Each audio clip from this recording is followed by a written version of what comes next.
Hi guys, it's me, Spooky, and Make Variety. And in this video, we're going to be talking about Digital Circus Episode 8. But before we move on, make sure to give this video a like, subscribe, comment down below if you want more videos like this. And always, like I said before, stay spooky and let's get right into the video. Okay, so we know that in Episode 7 was crazy, but now we finally got introduced to Episode 8. And in this one, we actually get to see who made Kane. And it was actually Kinger. Now, I know you might be asking yourself, well, Spooky, how do you know this? Well, my little audience, I am making a theory. And this is my 2 clues. For one, you all know that Kane is not human. Because if you go back in episode 7, which I'm not going to show because I want to copyright it, but if you go back in episode 7, you can see that he acts like a human. But now in episode 8, we finally get introduced to who he is and what he is. Now initially I thought that King was a normal human, but now that's what it said by what King said. He is an advanced AI with advanced protocols, and he made Kane when he used to work, and he actually made Kane, because it was said by what King was said when Palmer gives him Kane the computer. Kane says this: I can use my imagination for that. You got this? I think so. Sure has been a while. Now, initially, when hearing this, watching this, when I saw this clip, it made so much sense to me now.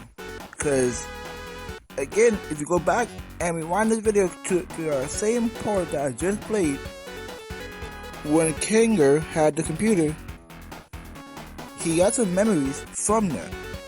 And if I recall, he used to work for a company which made AI, advanced AI, and Kane was the first one. And considering the fact that Kinger is the one that only knows about this, makes it clear that Kane is not, that is all powerful. Because Digital Circus, he made that world. Kane made the Digital Circus, or the circus, and he's not a virus or nothing. He's an advanced AI that can do anything. But if I play this clip, you can see that Kinger can break that rule. Because Kinger can go into the code. Well, Kinger goes into the code and mess with Kane's code, while the rest of the crew, meaning aka Pomni, Jax, Ragasa, and Gangle, are distracting him. Kane gets suspicious of the crew and says this: Exactly! Makes me wonder why you guys even switched up your tone. If I didn't know any better, it seems like you're trying to... Where's Kinger? We just wanted to see your new ideas firsthand. We've gotten over our hang-ups, and now we're all just genuinely curious what you're cooking up. I think I'm just... You saw how the way he reacted? It's almost like he knew that something was up. Because if you think about it, AI can detect if something is messing with the code or not, if you think about it. And plus, to top it off, you saw how his expression quickly changed when he realized that Kinger wasn't there. Only Pomni, Jax, and Bagisa and Gingle was there. But Kinger was in his little fort, trying to fix his code, or perhaps break the code. And plus, to top it off, Kinger is the only member in Digital Circus to realize and know that about Kane not being a real person. Plus, this is later discovered, and when I was getting to the end, during the ending, Kinger manages to delete Kane. Now, yes, the might sound, now you might be saying, man, what? No, Kanger? Him? He don't know how to do that. He's insane. Well, if you go back into the other clip I played, it shows that whenever Kane's can only be saint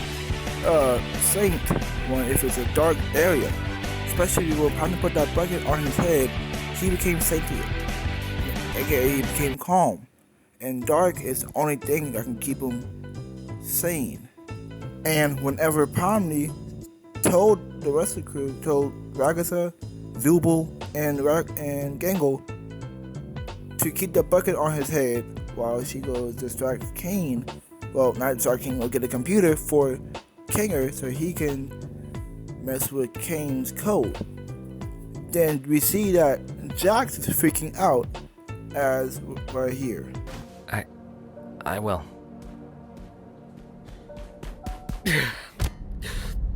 Oh my god. This is real. Now, wait, hold on a second. Why was Jax freaking out about this situation? Didn't he already knew, or perhaps realized that Kane has always been an AI this whole time?